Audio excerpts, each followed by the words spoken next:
Star Wars 7x7 episode 2470.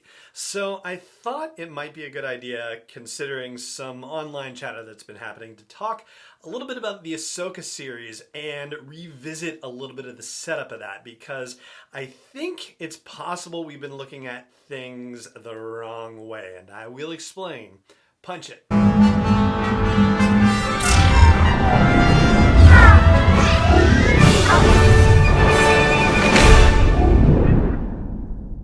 Hey Rebel Rouser, I'm Alan Voivod and this is Star Wars 7x7, your daily dose of Star Wars joy, and thank you so much for joining me for it.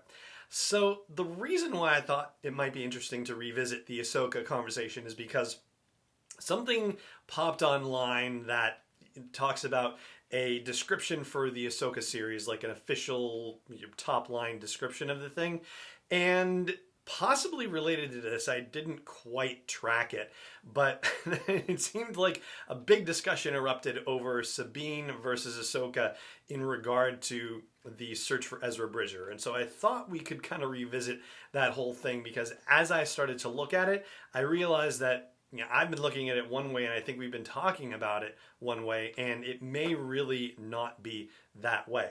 Hang with me, and I'll explain. So the rumor that just started kicking around about a description for the Ahsoka series, it talks about Ahsoka being on the hunt for Grand Admiral Thrawn, and that she's hoping that it will lead her to Ezra Bridger, okay? So, all right, here's one thing we can say for sure. She is looking for Grand Admiral Thrawn in that episode of The Mandalorian, okay? So that's kind of common knowledge in a sense. We don't really know whether the Ahsoka series is supposed to take place chronologically in universe before or after her appearance in The Mandalorian. So, that's kind of an open question. And so, as a result, is it even going to have anything to do with Thrawn at all? The feeling is kind of like, yeah, sure, but yeah, it's obviously very much up in the air at this point. But yes, around 9:10 ABY, she is actively looking for Grand Admiral Thrawn. So this rumored series description, it might be on the money insofar as we already know that she's doing that. So yeah, I don't know if it necessarily tells us anything new or establishes anything for real. So that being the case, conversation sort of erupted online about whether Sabine is the one who's supposed to be looking for Ezra, or if Ahsoka is supposed to be the one looking for Ezra. Who did Ezra actually ask to come look for him or anything like that? So yeah, I don't know if there is necessarily a definitive answer on this, and I don't think there has to be. But what I will say is that going back and looking at the final episode of Rebels, it seems like, there is a moment between Ezra and Sabine, and Ezra kind of looks at Sabine and says, "I know I can always count on you," and says it meaningfully. And she says in response, "All right, what are you up to?" And then they're interrupted because they're in the middle of flying to the Imperial Dome on Lothal in order to, put their plan in motion. Unfortunately, Thrawn shows up and spoils that plan, blah, blah, blah. But that moment is supposed to be important, and we're supposed to remember it. And Sabine is supposed to remember it, because at the end of the episode, after Ezra and Thrawn and the Imperial fleet have been taken into hyperspace by the Purrgil, Chopper has a recorded hologram message for the rest of the Ghost crew, and says in it, something to Zeb and something to Hera and then something to Sabine. It says, "Remember Sabine?" And she goes, "Yeah, right, you're counting on me." And his recording says, "I'm counting on you." And she says, "Yeah, but for what?" And she can't quite figure it out. But she actually is now in possession of Ezra's lightsaber, which is possibly an interesting point to carry with you as we continue on in this conversation. I think that's meant to tie into that initial line earlier on in the episode where he looks her dead in the eye and says, "I know I can always count on you," right? So that's the reinforcement of it when we get the hologram message.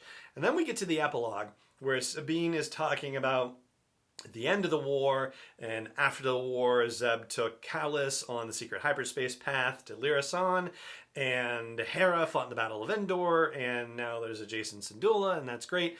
And she says, "As for me, I thought what Ezra meant was that I should take care of Lothal, that I should protect Lothal, that he was counting on me to do that. But after a while, I began to think that maybe he had some other idea in mind. And that is when Ahsoka arrives on Lothal and comes to meet Sabine.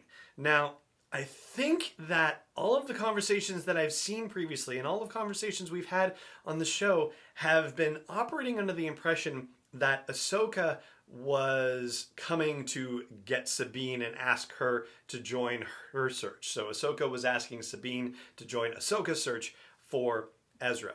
However, that may not actually be the case. If you really take Sabine's monologue at the end directly as she says it, when she says, I began to think that he meant something else. If you look at it through that perspective, it's entirely possible that Sabine was the one who called Ahsoka and said, hey, Ahsoka, it's time for us to go find Ezra. I think that's what he wanted me to do. Can you come to Lothal and meet me, and we'll go off and find him? In other words, I think we've all been operating under the notion that Ahsoka was initiating this search when she arrived on Lothal at the end of Rebels. But it may in fact be the other way around. It may in fact be that Sabine is initiating this, and it's just that Ahsoka is coming to her for them to start the journey. And that rascal Dave Filoni has gone on the record after the Ahsoka episode of The Mandalorian and said that he never really made it clear how long after the Battle of Endor that epilogue in Star Wars Rebels happens. So it could be after the war is over, which would be 5 ABY. It could be closer to the timeline in The Mandalorian, 910 ABY. We don't know. But I think it stands to reason that it's certainly before that episode of The Mandalorian. How far before it, though, is really still an open question. But that doesn't mean that Ahsoka doesn't feel the same sense of responsibility to help find Ezra. There is that moment in the World Between Worlds episode, which happens just a couple episodes before the finale, where he has rescued her from the situation that happened in Twilight of the Apprentice at the end of season 2 of Rebels, and they're racing through the World Between Worlds trying to get out of there while the Emperor is trying to get into the portal, and they separate. And what Ezra says to Ahsoka in that last moment before they go down different paths is, when you get out of here, come find me. And she says, I will, I promise. Now, maybe one way of thinking about it is that because that scene doesn't have anything to do with the finale, and we have no idea whether Ezra is thinking about the possibility that he could be zapped away by Purrgil, that may have nothing to do with the grand search that's supposed to happen in future years. So maybe Ahsoka's been thinking about it, maybe she hasn't. Maybe when Sabine reaches out, Ahsoka remembers, he told me to come find him, and here's Sabine now asking me to come help her find him. This has got to be something I have to be a part of.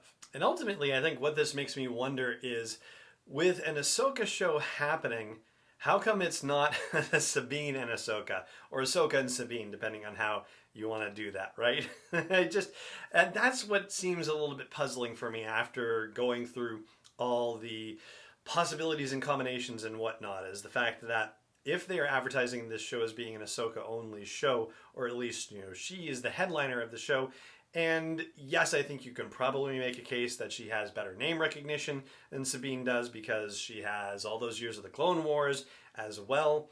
Maybe there's a case to be made where Sabine wouldn't necessarily get the same kind of billing even if we'd want her to. But if that Ahsoka series is going to be about her finding Thrawn and Ezra Bridger, I don't see how you do that series and not have Sabine in it. So there you go. That's what I've got for you looking back at the final episodes of Star Wars Rebels and interpreting how the whole Find Ezra situation could be seen from a different point of view, and who might be responsible or think they are responsible for finding him, all that good stuff. And that's going to do it for this episode of the show as well. It just remains for me to say thank you so much for joining me for it as always, and may the Force be with you wherever in the world you may be. 7x7 is not endorsed or sponsored yet by Lucasfilm Limited, Disney, or 20th Century Fox, and is intended for entertainment and information purposes only. Star Wars, the Star Wars logo, all names and pictures of Star Wars characters, vehicles, and any other Star Wars related items are registered trademarks and/or copyrights of Lucasfilm Limited, or their respective trademark and copyright holders. May the Force be with them. All original content is copyright 2021 by Star Wars 7x7. We hope you love it.